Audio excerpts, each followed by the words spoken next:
All right, here for the NQ80 Daily, and today we're going to talk about Sven-Goran Eriksson. I'm with Wayne. How are you doing, sir? Yeah, I'm all right, thank you. It's very sad to hear the news on Sven. I had one little, I can't call it an interaction.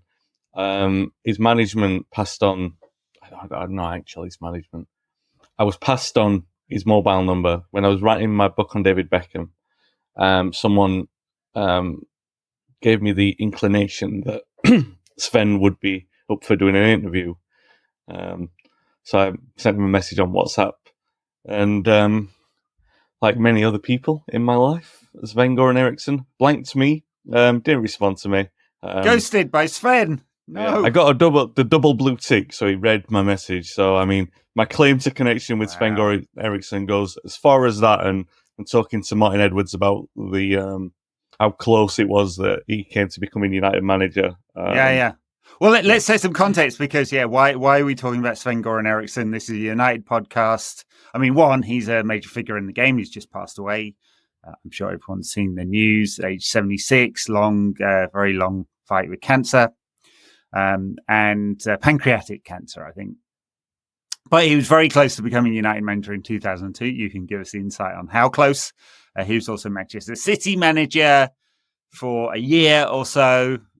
After being England manager for 5 years, in which many of the United greats of that era played for him. Yeah. So I think that sets it in context. And I think widely regarded, although his time with England was probably a failure, given the quality of players he had, widely regarded as one of the genuinely nice guys in the game. Yeah. Manager of a great Lazio team, by the way. That Crespo, Salas, Veron was playing for them at the time. I think so. Veron might have been a bit early. So I know Veron played for Parma for a while, but definitely because the other thing about Erikson as well is that there's one manager in the history of football who's played Manchester United 3 times, home, away, neutral venue, and beat us all 3 times, and that's Sven-Goran Eriksson. As he did with Lazio in the 99 Super Cup and then in those back-to-back games in 07-08. Incidentally, the 2008 game in February 2008 was the game after the 60th anniversary of Munich, and he was very... he handled it very well. He led a wreath or something, didn't he? But the way that he spoke about it, I've got... a couple of interviews of him, not undertaken by me because he didn't listen to me, but a couple of interviews of him talking about it, where he talks very respectfully about United's history and everything like that. I think you're probably right that he was that the time with England was, by what expectations were, a failure. But I remember. I tend to give managers a lot more, leeway for things like injuries and happenstance events. Like there were such crazy events in some of the tournaments with him, where Euro 2004, obviously you've got the World Cup was Sven 2002.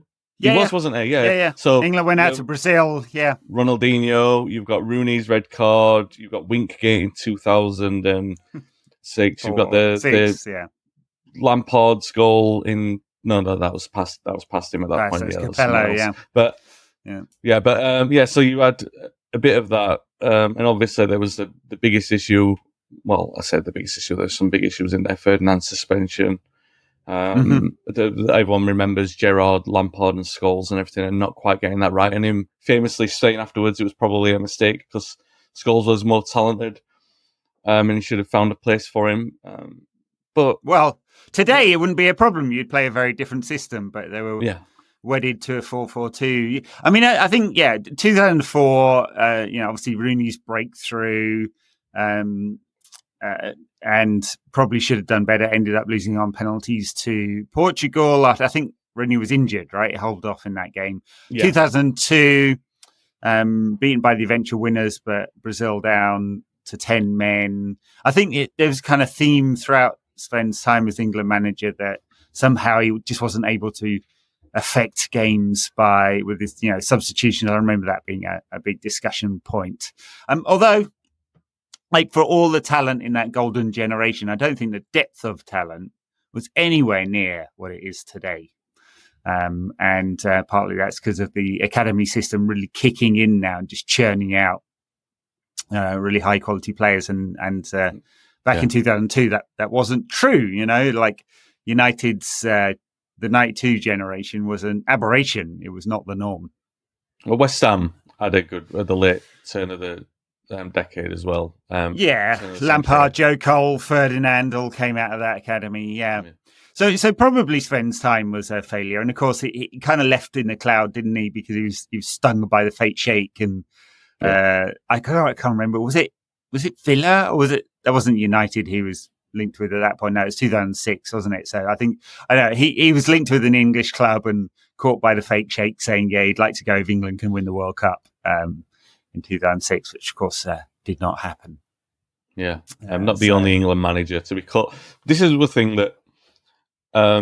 Because, by the way, there are a lot of dignified tributes being paid to Sven, and a lot of them talking about him being a great man. And I don't know him personally, so I can't speak to that. But I remember, especially you're talking about this British press thing of stinging a manager, which they did with Allardyce as well. I mean, no great loss there, but I mean, just the fact that the British press did it. It's so weird because it's not a thing that's done in other countries.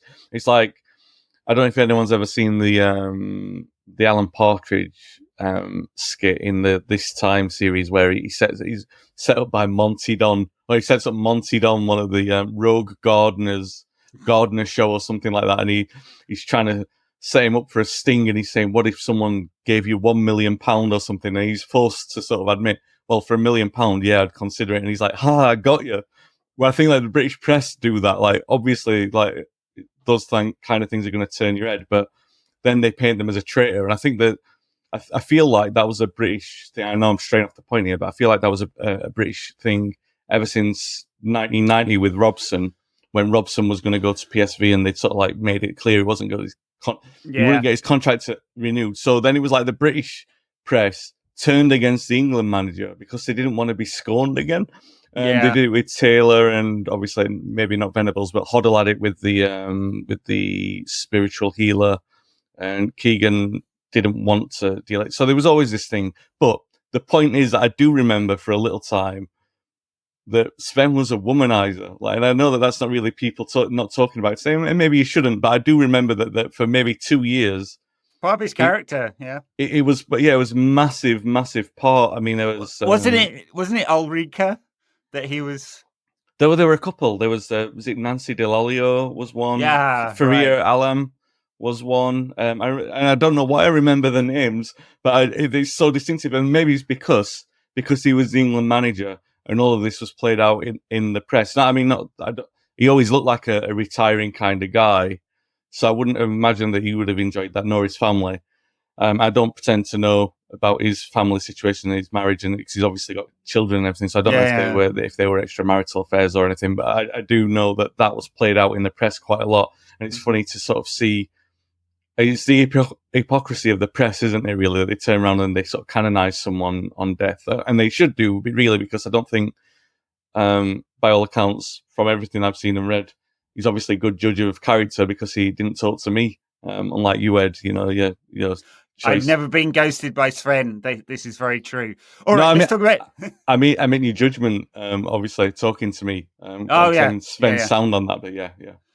Well, there you go. Needs must and all that. Yeah. All right, let's talk a little bit about 2002 because Ferguson's going to retire. He announces it sort of 6 months ahead of time, and it's kind of widely regarded that Sven was first choice to replace Ferguson before he did his U-turn. Second choice. First choice was Wenger. And first choice was Wenger. They had the meetings. And from what I understand, I've had this conversation a few times with Martin Edwards, that they were sufficiently encouraged enough by Wenger that conversation went on for a long period of time. But then Wenger obviously had a conversation with David Dean. And he felt a loyalty to the project, so he stayed there. And obviously at that time, I don't think there was an earlier spat with Ferguson and Wenger, but I don't think the animosity really happened after 2002. So up until that point, it wasn't so bad, but he was loyal. But then the next choice, in fact, it wasn't even that. I think that was Edwards' first choice was Wenger, but then the incoming chief executive was Peter Kenyon, and Kenyon really wanted Erikson, and all the board unanimously agreed with that after that. So they went after him, and by all accounts, so that deal was done over Christmas 2001, close enough that a contract was being drafted. So I'm led to believe. By the way, all of this story of this is in Maurice Watkins's biography. Is it the late Maurice Watkins? Former lawyer and secretary at the club, right? Yes, well, solicitor, the club solicitor. And he would be the one, everyone must remember Maurice, at the time when Cantona was suspended. Anyway, his book's got all this in where he talks about it. So United were, I think they'd beaten Fulham 3-2 or something, and the directors were down in London and they were thrashing that out, the deal with him. And I feel like the contract wasn't signed, but everything was in place, and they were just kind of working out what the next step was. To the extent that Ferguson hadn't been informed of who his successor was, but everything else was in place. Now, at the time, Ferguson at Christmas, because I think that was Boxing Day or the game after Boxing Day, it was in the Christmas period. It had been Christmas or Boxing Day where Cathy had said to Ferguson, to Sir Alex, you can't retire, it's not going to happen, you'll get under my feet too much. So Ferguson then went back to the board and told them that he's had a change of heart. And he was lucky, really. Ferguson was lucky that contract hadn't been signed, because there was almost nothing he could have done about it. And we're talking days. We're literally talking a matter of days of that contract. What a sliding doors moment that would have been. Incredible. Sven would have been at United and Ferguson would have been looking for another job. I mean, wouldn't have had much trouble finding one. Or they'd have had to pay off Sven. Wow. Such fine margins. Football's like this, isn't it? There are lots of these stories. I wonder what Sven would have been like as United manager, because he was, he got, as you alluded to, he got a lot of really mean personal press as England manager in the kind of style that hasn't really happened to, let's say, Gareth Southgate as England manager over the last 8 years for different reasons. But there would have been a hell of a lot of scrutiny on Sven. And he never really struck me as a kind of tactical genius. It was all a bit 4-4-2 and stuff like that. How would he have adapted? Would we have had, how many league titles did Ferguson win after 2002? It was a lot. And a European Cup and 2 finals. So I'm not sure we'd have quite achieved those goals if Sven had been in charge. But who knows? I agree that he wasn't renowned as a tactician, but I think this is going to sound hugely disparaging, and it's not. The comparison is valid in terms of the global footprint that they left on football. It's kind of like the Swedish Roy Hodgson, right? That he went to different countries, he learned different cultures, and there was a bit of that in his knowledge across the game was so vast. But what he was known as really was a remarkable man manager. All the players, all the England players, always spoke of him with fondness.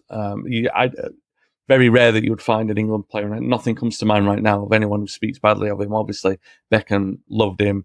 Rooney spoke very well of him as well. So there were elements of England raising the game in certain situations, and they did do it. There were some famous games. One that we haven't mentioned is that we went to Germany and won 5-1 under Sven, which was the first big result under him, and really that was a landmark result at the time. I'm sure you remember, because Germany also had this sort of Indian sign over United that you never thought that over England, where you never thought England could beat Germany. So to actually go there and destroy them in the way that we did.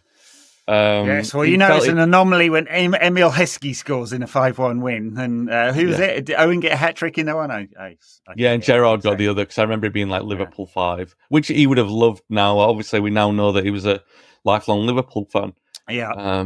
By the way, again, not possibly the done thing here, but Liverpool showed so much class in giving him the match to take charge of the charity game over the summer, to allow him to do that. But we didn't know that at the time. He was a big Liverpool fan. There was that massive Liverpool United divide saying, well, they don't pass to each other in training in the England camp. But That's right. That's right. Before we go, a word about Sven's year and a bit in charge of Manchester City. This was before the Abu Dhabi takeover, when Thaksin Shinawatra was in charge of City, who I think is now in prison on corruption charges in Thailand. I mean, he was certainly on trial for a while. The former Prime Minister who embezzled a lot of Thai money. And that's why he had to sell City, right? I remember that. Or at least the start of that was something. That's the start of the process, yeah. But if you check out Sven's CV after that, he had that time at City, no real shakes there. And then he's gone on this massive journey, as he had done before. You know, he had a very varied career, but he's in charge of Mexico. Had a spell as director of football at Notts County. Do you remember that one? Oh, God, with Sol Campbell went there. Yeah. Oh, my God. It's all very odd because they couldn't afford to pay him. So he left. He was in charge of the Philippines for a while. Yeah, had this mega journey around world football. Until he sort of finally retired in 2020, not even that long ago. Really? I didn't realise it was that recent. Well, the City thing, I know we already spoke about him beating United. That was probably the Shinawatra reign was the start of what followed, because that was the first transfer window where they put all the money in, like Robinho and everyone was signed. I'm fairly sure it was 2007-8. I might be a little bit wrong. Yeah, but it was a year before the Abu Dhabi came in, because they were spending a lot of money. But before that, City, if anything, like, I remember it very well. The season before that, when Stuart Pearce was in charge, City didn't score a goal at home from December, and they were really, really struggling. And I think Erikson was the first sort of flex in terms of look who they can get, because he's only 2 years from the England job. Do you know what I mean? So it was a massive appointment for them, and obviously they never looked back. I'm not saying Erikson started anything there, but it's when they were making the statements, he was the first of that. So I can't really say that he did much in terms of City, apart from beating us twice. But I did want to talk. I know that you want to talk about City, but I did want to talk about his illness. I know this is a football podcast, but I think, it's something that when someone in the public eye, because I've got a lot of experience with cancer, unfortunately, with relatives dying. My father-in-law passed away with it about 9 years ago, and that was a short battle. He was diagnosed in April. The prognosis was that it would be like July or August, and he outlived that to November. But it was very difficult, knowing that he knew that he was going to die, and we knew that it was going to be soon, and all that kind of thing. And sometimes you see people in the public eye make prophetic statements, or like make statements about living and dying, and you always pay a lot more attention to them when you know that it's quite clear from every report that they are going to die. The other thing is, like, it's not just that. I was told the weekend of the FA Cup final that it was the day after the final that my dad's got cancer. Thankfully, I should be a lot more clued up with this, but I have a strange relationship with him, where I think that it's treatable anyway, and the treatment I think is going well. One of my best friends, or one of the people who's closest to me, I found out on Friday, had a really aggressive cancer, and they had a successful operation for it, but they're going to need to be monitored. A rare aggressive cancer, and that caught me out of the blue. And anyway, the point is, I'm not making this isn't anything to do with me. I just mean that when you hear the news of someone who you knew had terminal cancer, like, can you remember? It was only a couple of years ago in Andy Gorham. He had the same. He had the same type of cancer as my father-in-law, and the same prognosis. And he was on Facebook at the time, and I reached out and messaged him again. Another thing, he read the message but never got back to me. But I didn't send him a message to get a reply. It was just more like, support. I have a lot of sympathy for what you're going through, and other people have gone through it. And And then, you just start thinking about the families and everything. And then he was, I sent him that message in maybe a few weeks before he died. It took him really quickly, that cancer. And you just, like, those kind of things. For example, the Erikson thing, it was only last week, maybe 3 weeks ago, there was an interview published with him. And then last week something was posted about what his final words were in terms of, like, his final words to the public. And you think, the reports that were attached to that were saying, he's probably got only a couple of months left to live. But I remember thinking then, no, that feels like something will come very soon. But it's still a surprise when it happens. And I feel it is weird to... I feel like I'm a person who absorbs a lot of, like, things with the written word with people, like mantras and everything like that. I'm not saying that I take everything, like, as read and think, oh, that's really insightful.